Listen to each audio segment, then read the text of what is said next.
देखिए बेटा, कक्षा 11 में जो आर्ट्स है उसमें हिंदी साहित्य एक ऐच्छिक विषय है। अन्य विषयों की जैसे राजनीति विज्ञान है, इतिहास है, भूगोल है, इनकी तरह हिंदी साहित्य भी ऐच्छिक विषय है और यह बहुत ही उपयोगी और उत्तम विषय है। इसमें आज हम इसकी वीडियो शुरू कर रहे हैं, आज से पढ़ाना प्रारंभ कर रहे हैं। तो इसमें हम आज पहला टॉपिक ले रहे हैं अलंकार। अलंकार कहते किसे हैं? अलंकार कहते हैं आभूषणों को। आभूषण आप लोग जानते ही हैं, आभूषण मतलब गहने। अब गहने क्यों पहनती है स्त्री? गहने अपनी सुंदरता बढ़ाने के लिए पहनती है। इसी प्रकार से काव्य में अलंकार काव्य की शोभा बढ़ाने का काम करते हैं। किसका काम करते हैं? काव्य की शोभा बढ़ाने का काम करते हैं। संस्कृत में कहा भी गया है, अलंकरोति इति अलंकार है, अर्थात जो अलंकृत करता है, जो शोभा बढ़ाता है, वह अलंकार है। आचार्य दंडी ने कहा है,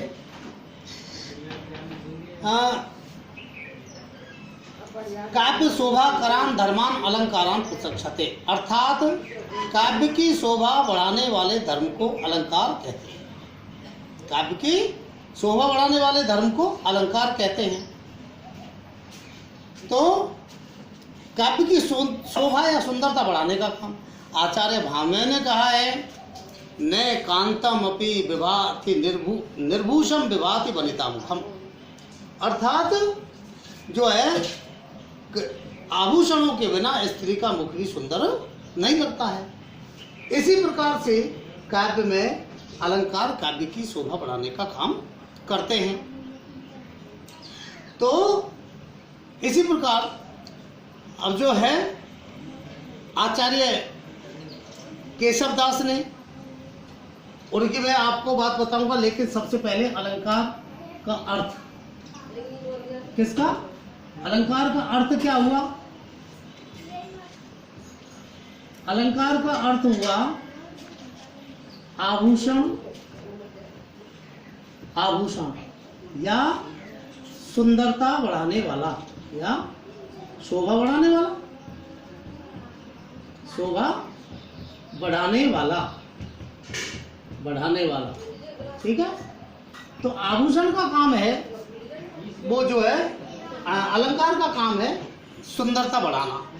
संस्कृत में कहा भी गया है कि अलंकरोति इति अलंकार है। अलंकरोति,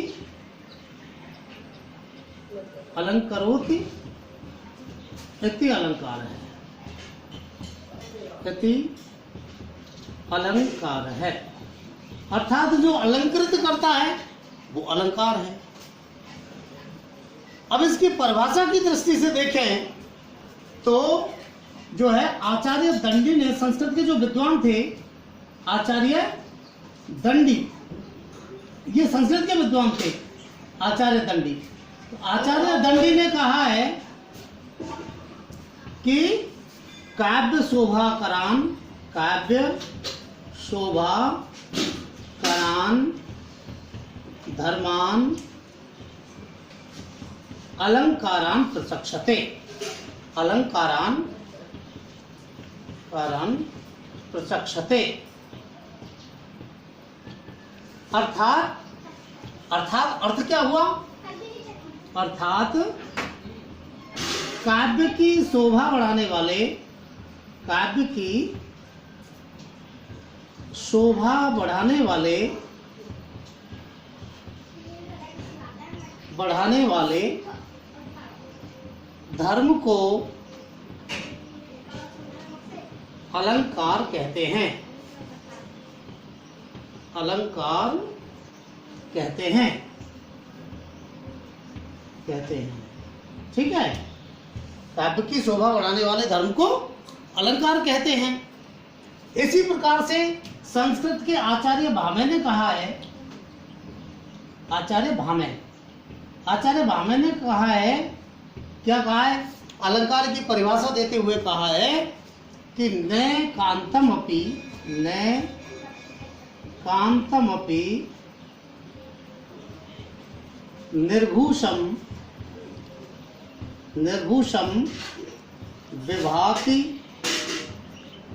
विभाति वनिता मुखम।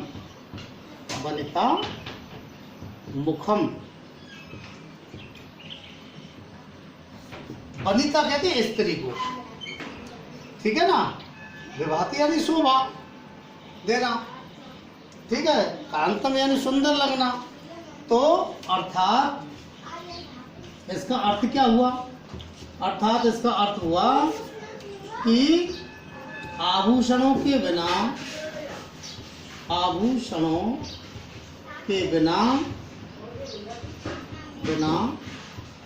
स्त्री का मुख भी सुंदर नहीं लगता। मुख भी सुंदर नहीं लगता।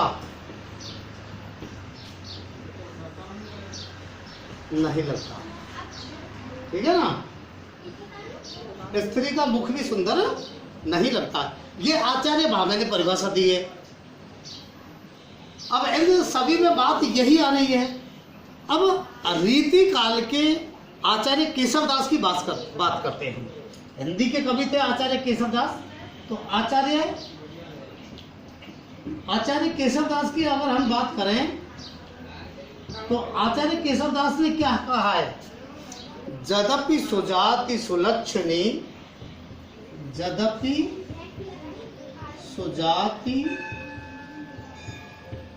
सुलक्षणी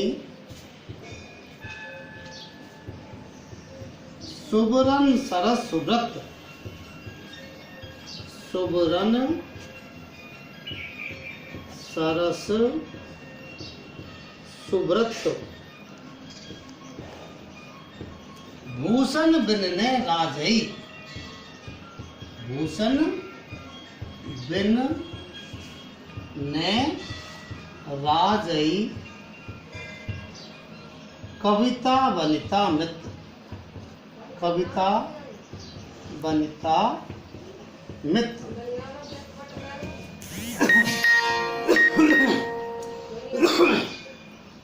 इसका अर्थ क्या हुआ?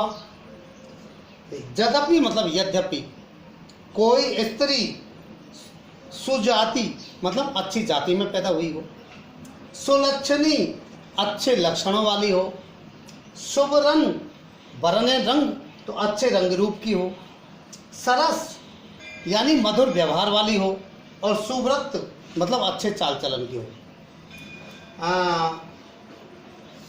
डू यू डिफरेंस बिटवीन सरस एंड सुव्रत वर्ड?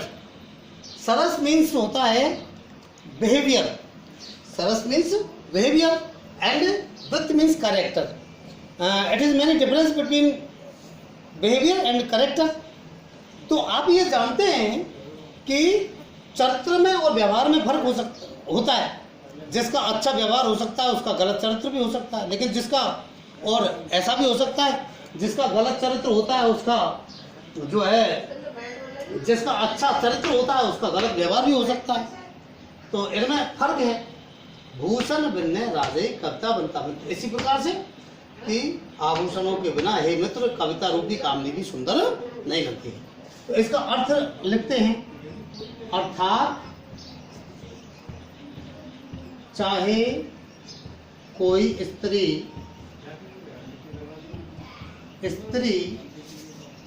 कितनी भी वो कैसी भी सुंदर जाति में पैदा हुई हो, कैसी भी सुंदर यानी अच्छी, कैसी भी अच्छी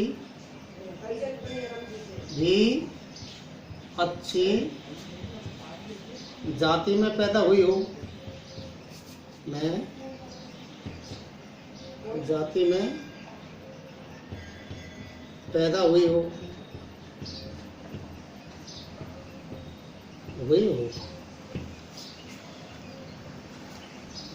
कैसे भी अच्छे लक्षणों वाली हो, कैसे भी अच्छे लक्षणों वाली हो,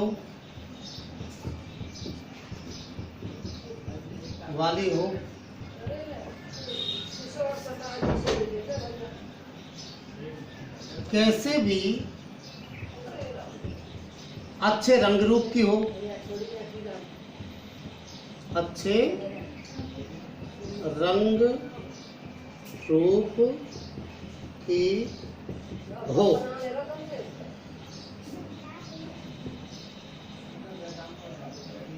कितने भी मधुर स्वभाव की हो, कितने भी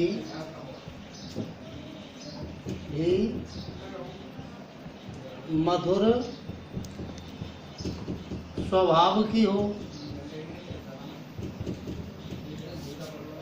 और कैसे भी अच्छे चाल चलन की हो, और कैसे भी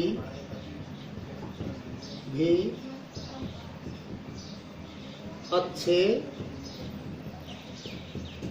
चाल चलन की हो, परंतु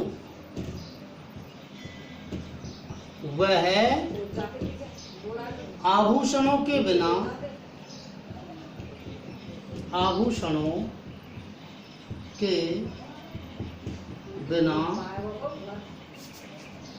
शोभा नहीं देती है, शोभा नहीं देती है। हे मित्र,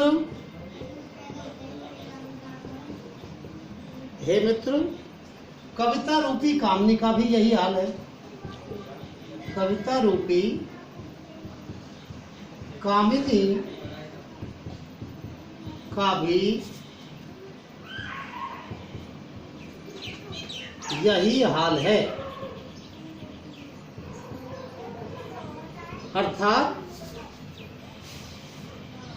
अर्थात कविता भी अलंकारों के बिना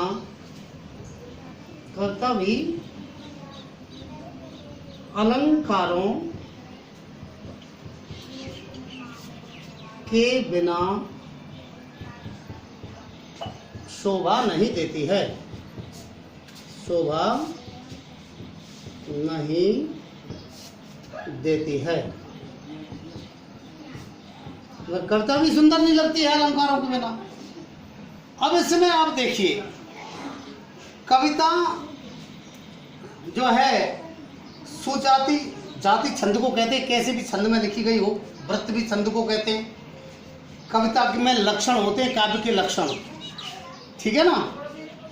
कविता के शब्द होते हैं, सुवर्ण का मतलब अच्छे शब्द, और कविता में रस होता है। तो कविता में चाहे कैसे भी अच्छे छंद हो, कैसे भी अच्छे लक्षण हो, कैसे भी अच्छे शब्द हो, कैसे भी जो है रस हो, लेकिन वह जब तक अलंकार नहीं होंगे, वो अलंकारों के बिना कविता शोभा नहीं देगी, कविता शोभा नहीं देगी। तो इस प्रकार से जो है आचार्य केशवदास ने भी ये बात कही है। अब पद्माकर की बात करें तो आचार्य पद्माकर ने कहा है, आचार्य पद्माकर ने कहा है, शब्दहु ते कहूँ अर्थ ते, शब्दहु ते कहूँ अर्थ ते, कहूँ अर्थ ते, कहूँ दुह ते और आन, कहूँ दुह ते और आन। अभिप्राय जेहि भांत ले, अभिप्राय जेहि भांति ले, जेहि भांति ले अलंकार सो मान, अलंकार सो मान। अर्थात कहीं शब्द से तो कहीं अर्थ से तो कहीं दोनों से, जिस प्रकार से भली भांति अभिप्राय ग्रहण किया जा सकता है, उसे अलंकार कहते हैं। ठीक है ना। तो यहाँ तक हमने आपको अलंकार की परिभाषा समझाई। इसके बाद जो है हम समझाएंगे आपको इसके बारे में कल।